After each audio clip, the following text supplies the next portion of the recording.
저는 오늘 이 본문을 장애인의 관점, 또 비장애인의 관점으로 살펴보려고 합니다. 먼저 비장애인의 관점입니다. 비장애인들은 장애인들이 누릴 자유나 혜택을 막을 권리가 없다라는 것이에요. 본문에 등장하는 디메오는 장애인입니다. 앞을 보지 못해요. 그리고 거지입니다. 인간적으로 볼 때 이 바디메오라는 사람은 참 불쌍한 가엾은 삶을 살고 있는 사람임에 틀림이 없습니다. 왜냐하면 그는 자기 자신의 이름조차 없이 살고 있기 때문이에요. 성경에도 나와 있지만 바디메오라는 이름의 뜻은요, 디메오의 아들이라는 뜻이에요. 바라는 단어가 아들을 의미합니다. 베드로의 원래 이름이 시몬인데 시몬도 성경에는 바요나 시몬 이렇게 표현이 되어 있어요. 요나의 아들 시몬이라는 거죠. 어쨌든 누구든지 자기 이름을 갖고 있습니다. 누구의 아들일지라도 자기 이름이 있어요. 근데 이 바디메오는 자기 이름으로 불려진 게 아니라 누구의 아들, 쉽게 말하면 누구의 아들 거지, 이렇게 불려졌던 사람이에요. 그래서 저는 이런 추측을 해봅니다. 아마 태어날 때부터 눈을 보지 못하는 장애인으로 태어나서 그저 이름도 져주지 않고 가족에게 버림받아서 살고 있었던 사람이 아닐까라는 추측까지 해봅니다. 어쨌든 바디메오는 자기 이름조차 갖고 있지 못한, 그리고 앞을 보지도 못하고, 그래서 어쨌든 살아보겠다고 다른 사람에게 구걸을 하고 있었던 장애인입니다. 그런데 본문을 보면은 그런 장애인을 바라보는 비장애인들이 이 장애인이 예수를 만나면 내 눈이 띄어질 수도 있고 뭔가 희망이 있다라는 그 바람을 갖고 나사렛 예수여 다윗의 자손 예수시하고 소리 질러서 간절하게 예수님을 불렀는데, 비장애인들이 장애인을 바라보면서 하는 말은 무엇이었냐면 시끄러우니까 조용히 하라는 말이에요. 도와주지는 못할 망정 내가 살겠다고 몸부림치는 그 장애인을 보고 시끄럽다고 꾸짖고 있었습니다. 왜 사람들은 그 장애인에게 그렇게 행동했을까요? 조금 거룩하게 해석하면 이렇게 해석할 수 있어요. 지금 예수님의 일행은요, 여리고를 떠나서 예루살렘을 향해 가고 있는 중이에요. 왜 예루살렘으로 가고 계셨냐면 유월절 절기에 맞춰서 예수님이 예루살렘에 가시기 위해서, 그러면 그 이후에 이제 예수님은 그 주말에 십자가를 못 박혀 돌아가셔야 되는 그런 일정이었어요. 여리고에서 예루살렘은 약 25km가 떨어졌다고 합니다. 그러니까 어떻게 보면은 조금 일찍 서둘러서 예수님과 그 일행이 예루살렘에 가실 필요가 있었을 것이에요. 그러니까 그것을 알았던 그 무리는 저 장애인이 예수님을 붙잡으면 혹시 예수님의 일정이 차질이 생길까봐 예수님의 일정을 방해받지 않게 하기 위해서 그렇게 할 수도 있었겠다. 이건 조금 거룩한 해석이에요. 대부분 비장애인들은요, 장애인들을 바라볼 때 편견을 갖고 바라봅니다.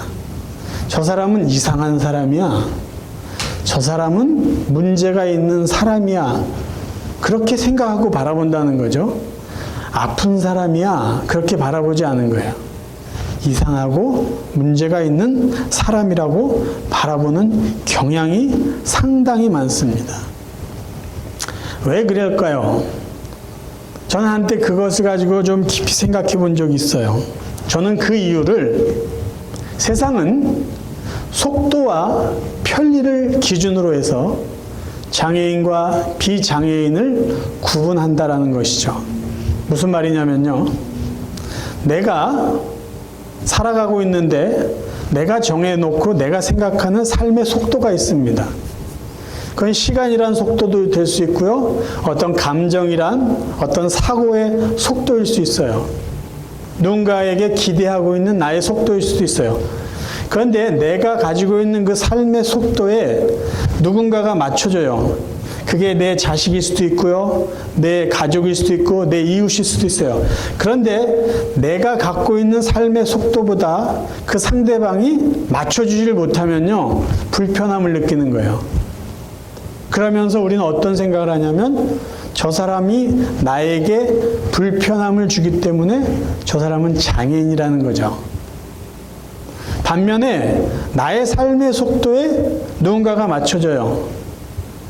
그래서 내가 불편함을 느끼지 않아요. 속도가 맞아요. 그러면 그 사람은 나와 같은 정상인이라고 생각을 한다는 거예요. 만약에 이 삶의 속도를 비장애인이 아닌 장애인에게 맞춰주고 있다면, 삶의 기준을요, 속도의 기준을. 그러면 정상인들이 장애인들이 가는 속도에 맞춰줬을 거예요. 조금 기다려주면 되는 거예요. 그런데 지금 이 세상의 삶의 속도는 정상인이라고 말하는 그들에게 맞춰져 있습니다. 길을 건널 때나 뭐 운전을 할 때나 어디를 갈 때나. 그래서 정상인들이 기준이기 때문에 장애인들은 그 속도에 맞출 수도 없고 조금 늦게 움직이기 때문에 정상인들은 자기의 기준에 못 맞추는 그들을 장애인이라고 생각하고 불편함을 느끼기 때문에 저 사람들, 그들에 대한 시선이 조금 왜곡될 수 있다는 것이죠. 비장애인이 장애인에게 갖고 있는 태도를 아주 적나라하게 알 수 있는 글을 여러분에게 한번 읽어드리겠습니다.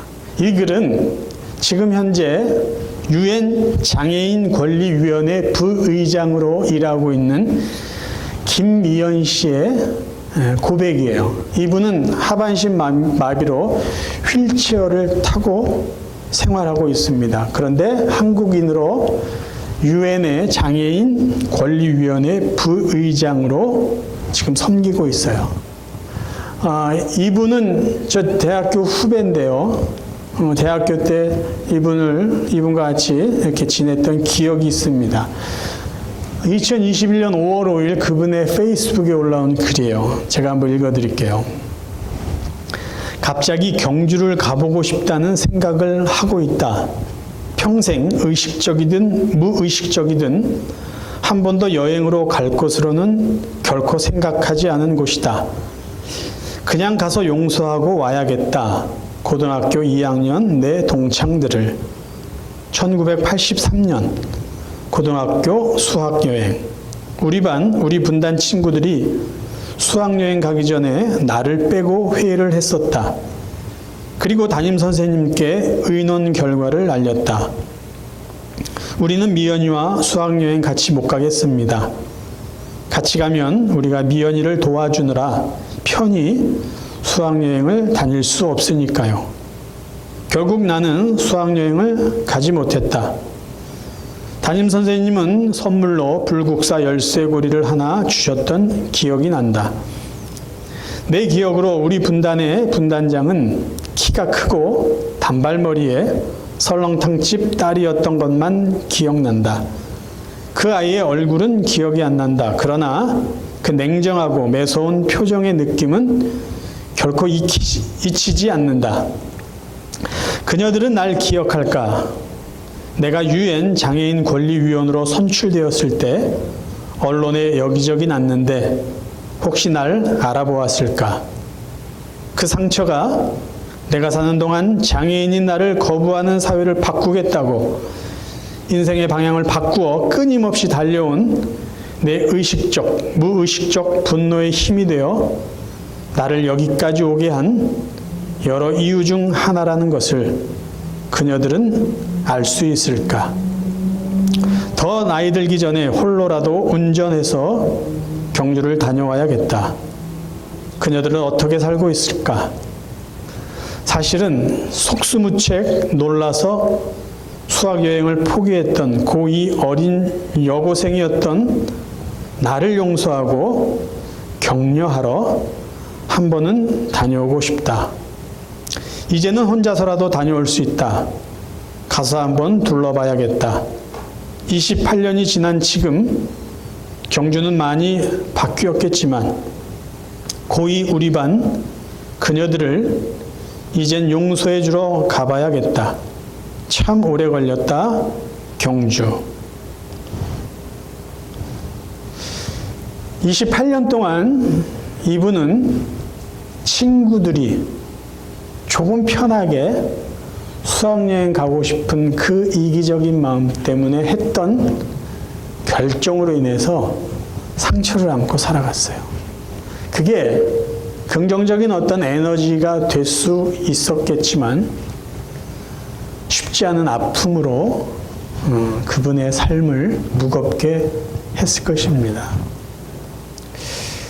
사람들은 과거에 살던 사람이나 28년 전에 살던 이 학생들이나 오늘날을 살고 있는 사람들이나 장애인들에 대한 편견은 크게 바뀌지 않은 것 같습니다.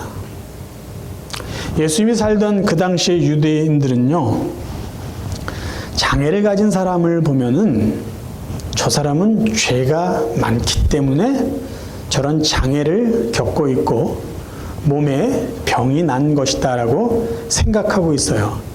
그런 오해된 잘못된 생각을 갖고 있었기 때문에 그래도 조금 건강한 사람이 몸이 불편한 사람들을 바라볼 때 어떻게 정죄했겠습니까? 저 사람은 죄 많은 사람이야. 저 사람은 가까이 하면 안 되는 사람이야 라고 그들을 외면했다라는 것이죠. 그러면 예수님은 그들을 어떻게 대하셨을까요?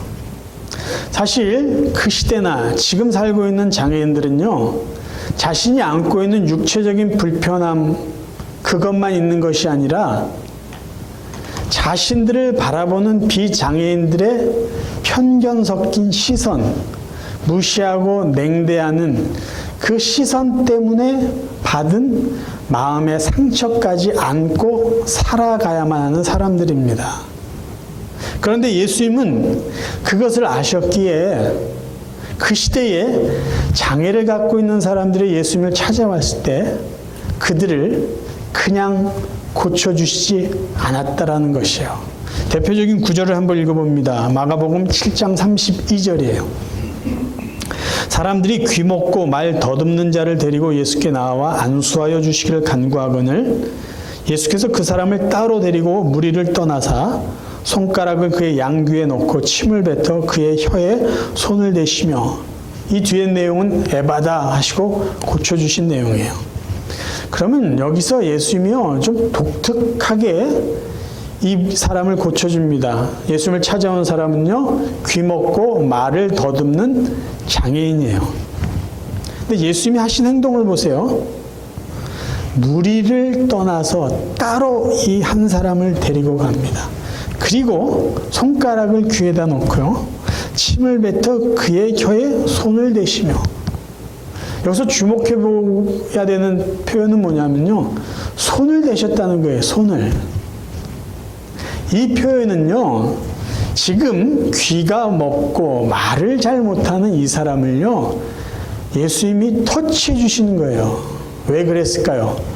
이 사람을 만져야만 예수님의 능력이 그에게 전달되기 때문이 아니고, 그가 이전부터 사람들에게 받아왔던 그 냉대, 무시, 멸시, 때로는 미움, 오해, 그로 인한 마음의 상처를 예수님이 터치하시고 치유해 주시기 위해서예요. 너는 그렇게 무시당할 존재가 아니다라는 거죠. 예수님은요 언제나 그러셨어요. 문둥병을 고치실 때도요, 다른 사람은 저주받은 병이다, 재수없는 병이다, 저 사람은 우리 마을 밖에 나가야 된다, 가족조차도 외면했던 그 문둥병자를 고쳐주실 때요 그 몸에 손을 대십니다. 왜요? 네가 그동안 얼마나 마음에 상처가 있었는지 내가 안다는 거죠. 예수님은 단순히 말 한마디로 병을 고쳐주시는 그분이 아니라 그들의 아픔, 마음의 상처를 터치해 주시고 위로해 주시고 치료해 주신 후에 그들의 육신의 병을 고쳐 주신 것이에요. 하나님 아버지는 예수 그리스도는요, 비장애인이기 때문에 더 사랑하시고 장애인이기 때문에 조금 멀리하고 절대 그렇게 하시지 않았습니다. 주님의 사랑은요, 차별이 없고 구분이 없어요.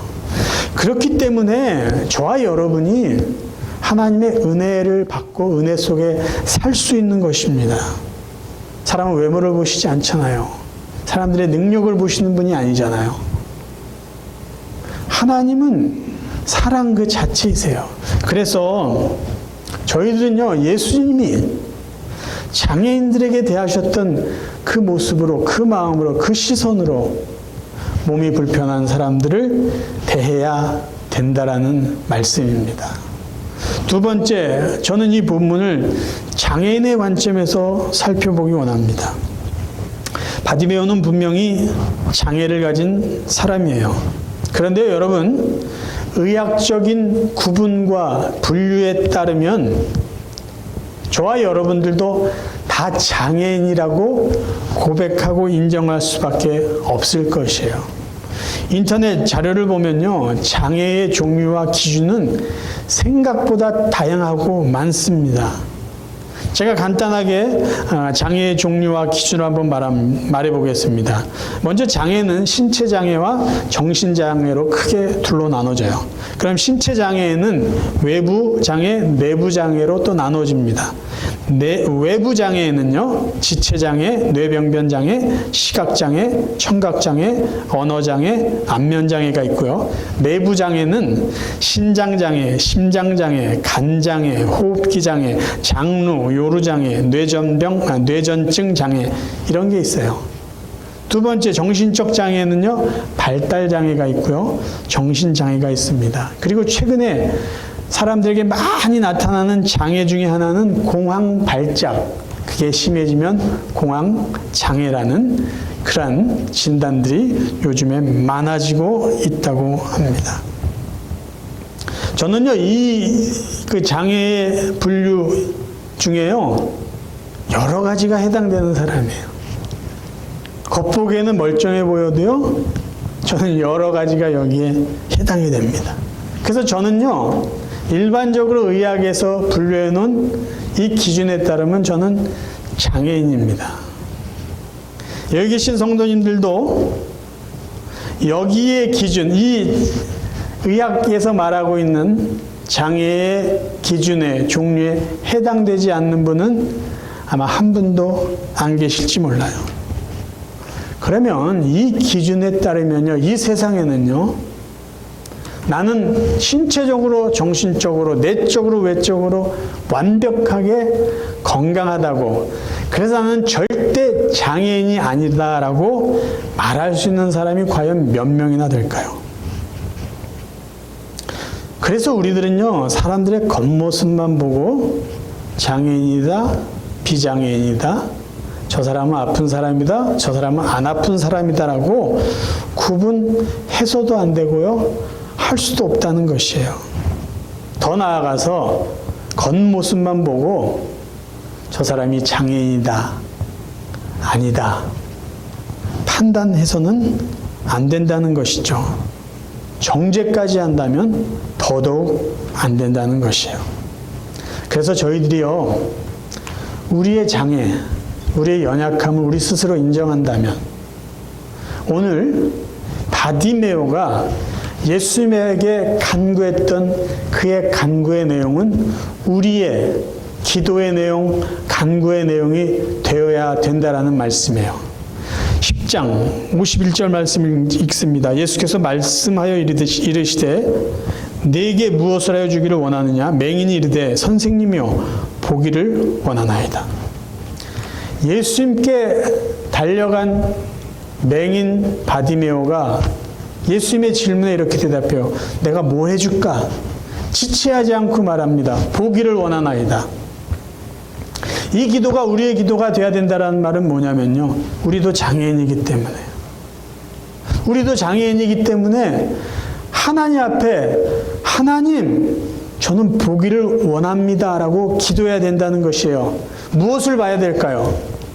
하나님, 저는 이 세상을 바르게 보기 원합니다. 하나님의 관점을 가지고 이 세상을 정확하게 바라보기를 원합니다. 그러한 영의 눈을 밝혀주십시오. 하나님 아버지, 저도 장애를 가진 사람인데 저보다 더 힘든 그들을 바라볼 때 편견을 갖지 않고 그들을 사랑의 눈으로, 예수 그리스도의 눈으로 바라볼 수 있는 시선을 허락해 주십시오. 하나님, 저희 이웃을 바라볼 때 왜곡된 눈으로 바라보지 않고 주님의 마음을 갖고 그들을 바라볼 수 있는 그러한 눈을 허락해 주십시오. 하나님, 믿는 자로 이 세상을 살아가는데 이 세상은 악한 영들이 얼마나 장난을 치는지 모릅니다. 세상이 돌아가는 모습을 보고 그저 세상 것으로 판단하고 바라보는 것이 아니라 악한 영이 얼마나 믿는 자를 유혹하고 우리 마음을 빼앗아 가려고 하는지 영의 눈을 뜨게 하셔서 악한 영들의 그 거짓과 속임수를 바라볼 수 있게 해주십시오. 그래서 영적으로 늘 깨어서 하나님의 자녀로 바르게 살고 담대하게 살아갈 수 있게 해주십시오. 이 기도를 우리는 해야 된다라는 것이에요. 왜? 우리도 연약한 사람이고요. 우리도 장애를 가진 사람들이기 때문입니다. 보기를 원하나이다 라고 한 예수님께 말씀한 이 바디메오의 기도는 우리와 같은 그 장애인의 기도는 우리도 장애인이기 때문에 하나님 앞에 기도하고 그러한 응답을 받고 살아가야 되는 우리의 기도가 되어야 된다는 말씀이에요. 이제 말씀을 맺으려고 합니다. 장애인이었는데 부족하고 연약한 사람인데 예수 그리스도의 은혜를 받은 이 바디메오는 어떤 삶을 살았을까요? 은혜 받은 자의 삶의 좋은 모델을 우리에게 보여주고 있습니다. 예수님을 만나서 그의 육신의 눈이 떠진 바디메오는요, 더 이상 구걸하며 살지 않았어요. 그리고 그는 예수님을 따랐다고, 예수님을 길에서 쫓았다고 성경은 이야기해주고 있습니다. 그런데 저희들이 신약성경을 자세히 읽어보면요, 이 사건 이후로 바디메오라는 이름이 안 나와요. 그리고 이 사건 이후에 바디메오가 어떤 일을 했는지 기록되어 있지 않습니다.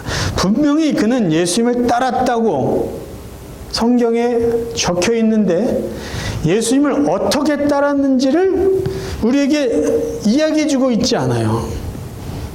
그러면 은혜 받고 조금 건강한 삶을 살게 된 바디메오는 어떻게 예수님을 따르는 삶을 살았을까요? 성경에 보면 예수님과 함께 다니면서 예수님과 같이 복음을 전했던 12명의 제자 외에 여러 명의 숨은 제자들이 있다고 이야기해주고 있습니다. 자, 그 숨은 제자들은 어떤 사람일까요? 한번 찾아보겠습니다. 마태복음 10장에 보면은 예수님께서 12명의 제자를 2명씩 짝을 지어서 전도하러 귀신을 쫓아내고 병을 고치게 파송한, 제자들을 파송한 내용이 기록되어 있습니다. 읽어드리겠습니다. 마태복음 10장 5절부터요. 예수께서 이 12를 내보내시며 명하여 이르시되, 생략하고 9절로 넘어갑니다. 너희 전대에 금이나 은이나 동을 가지지 말고 여행을 위하여 배낭이나 두벌옷이나 신이나 지팡이를 가지지 말라. 이는 일꾼이 자기의 먹을 것 받는 것이 마땅함이라. 어떤 성이나 마을에 들어가든지 그 중에 합당한 자를 찾아내어 너희가 떠나기까지 거기서 머물라. 또 그 집에 들어가면서 평안하기를 빌라. 그 집이 이에 합당하면 너희 빈 평안이 거기 임할 것이요, 만일 합당하지 아니하면 그 평안이 너희에게 돌아올 것이니라. 누구든지 너희를 영접하지도 아니하고 너희 말을 듣지도 아니하거든 그 집이나 성에서 나가 너희 발에 먼지를 떨어버리라. 예수님은 제자들을 파송하시면서 돈 걱정하지 말아라, 먹을 걱정하지 말아라, 뭐 입을 걱정하지 마라, 성에 들어가서 어느 집에 들어가서 그 집에서 머물면서 먹고 자고 그 집에서 뭐 입을 것 주면 입고 그렇게 대접받을 거 받고 그리고 너희들이 할 것 최선을 다하라는 말씀이에요. 그리고 그 집에 가서 열심히 기도해 줬는데 그 사람이 그 기도 받지 않고 뭐 이렇게 너를 제대로 대접하지 않으면 신발에 먼지를 털어버리고 뒤도 돌아보지 말고 딴 집에 가라라는 말씀이에요.